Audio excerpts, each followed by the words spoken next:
When we pose the age-old question, which great peoples of the world concocted the first beer, perhaps the most common answer we hear is, oh, it must be the Germans. And as much as we would like that to be so, well, it definitely isn't. Although the Germans did not invent beer, that does not take away the strong connection the country has to the beverage. Artifacts prove that beer was being brewed in the German state of Bavaria all the way back in 800 BCE. In traditional German brewing culture, the creation of both bread and beer was typically done by women. It wasn't until around the 12th or 13th century that another sect of German society entered the realm of brewing: Catholic monks. The study of beer in monasteries led to an important innovation in beer, this being the addition of hops to the traditional recipe. But why add a new ingredient to this classic drink that everyone already knew and loved? Did the Germans have a particular taste for the bitter flavor that the hop plant contains? Or was it just a way to spice things up after thousands of years of the same old brew? Its initial use was based on something far more practical, this being the natural preservation qualities that exist in hops. German monks were not only brewing the beer for themselves, but had also begun to market and sell it to the general public. In many ways, it was their economic means of survival. With the addition of hops, the beer would have a longer shelf life and could thus be sold over a greater period of time. During Lent, German monks would need to fast. In order to satiate themselves, the monks would obtain their calories and carbohydrates from beer.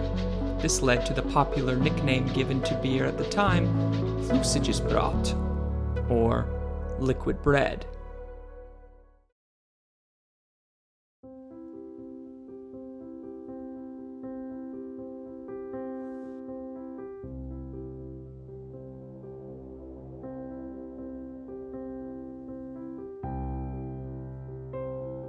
We can also thank the German monks for the oldest brewery in history still in operation.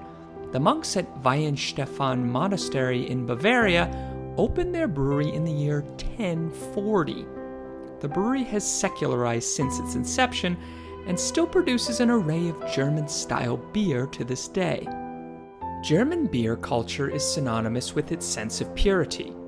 In 1516, Duke Wilhelm IV of Bavaria put into law that beer could only be made with the staple three ingredients: water, malt, and hops.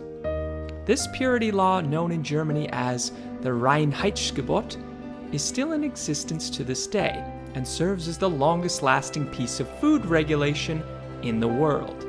Since then, the legislation has added the vital fourth ingredient to its list: yeast. In the 16th century, the effects of yeast were still unknown and would not be discovered until 1857 by French chemist Louis Pasteur. The Reinheitsgebot is still taken very seriously today in Germany, making the beer culture in the country support and value its deep history and traditions. To show you how much the Germans like their beer, we can go back to a time where the government tried to eliminate one of its liquid competitors. In the 18th century, Frederick the Great of Prussia issued a nationwide ban on coffee, as he feared its influence on disrupting beer sales and consumption throughout the country. This was also an economic move to help protect German agriculture devoted to beer production, as opposed to the foreign imports on coffee beans. It can be difficult to summarize beer culture in a monolithic fashion, as many parts of what make up the country today boast different cultures entirely. A perfect example of this can be seen in the neighboring cities of Cologne and Dusseldorf. Cologne is famous for its Kolsch-style beer, a light lager with a bright and clear color, resembling that of a straw yellow. Whereas Dusseldorf's Alt beer is much darker and is somewhat of an ale-lager hybrid as opposed to the traditional German-style lager. And don't think the beer culture differences only exist in these two cities. We're just getting started. In the German capital of Berlin, the popular traditional style is that of the Berliner Weiss. The golden wheat beer can trace its roots back to the 17th century and has sometimes been referred to as the champagne of the North.